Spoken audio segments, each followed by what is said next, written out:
নমস্কার, সারথি এসেলে সবাইকে স্বাগত জানাই। টেস্টি টেস্টি টেস্টি ভোজন রসিক আমরা বাঙালির গোষ্ঠী। আমি 4টে আলু নিয়েছি, কিন্তু 4টে আলু আমার লাগেনি, 3টে আলু হয়ে যেত। আর 6টা টমেটো নিয়েছি। আলুগুলো ঘুগনি সাইজে কেটে নিয়েছি। এবার কড়াইতে তেল দিয়ে আলু ভাজার মতন করে ওটাকে ভেজে নেব। ঝালকুচি দিয়ে বেশ একটু ভাজা ভাজা করে নামিয়ে নেব।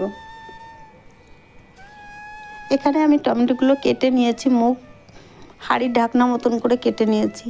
এবার ওটাকে ভিতরটা খুলে নামিয়ে নেব। দেখো, এইভাবেই আস্তে আস্তে করে চামচের দ্বারায় সমস্ত ভিতরেরটা বের করে নিলাম। এবার এই আলুগুলো আস্তে আস্তে ওর চামচ দিয়ে গুজে গুজে ওর ভিতরে বসিয়ে দিতে হবে। দেখো, আমার টমেটো ভরা তৈরি হয়ে গেছে। এবার ওর উপরে ঢাকাটা বসিয়ে দেব। দেখো, এমন করে ঢাকাটা রেখে দিলে তো পড়েই যাবে। যেহেতু আমি নারকেল গাছ থেকে কাঠি কেটে নিয়েছি, সেই কাঠিটা এখানে আস্তে করে বসিয়ে দিলাম। তোমরা চাইলে ওই দাঁত খোঁচানো যে কাঠিগুলো কিনতে পাওয়া যায় ওগুলোও দিতে পারো, কারণ সবার বাড়িতে আর নারকেল গাছ থাকে না।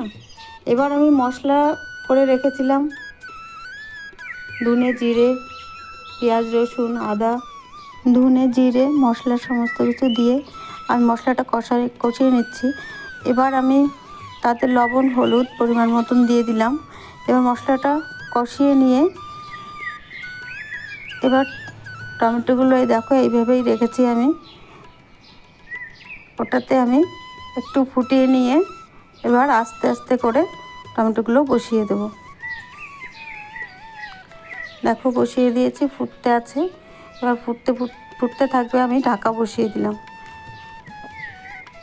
বেশ মিনিট 5-7 ফোটানোর পরে এবার খুলে ওটাকে নামিয়ে নেওয়ার উপযোগী হয়ে গেছে। দেখো কত সুন্দর লাগছে। আজকের ভিডিও এই পর্যন্ত। ভিডিওটি শেষ পর্যন্ত দেখার জন্য ধন্যবাদ।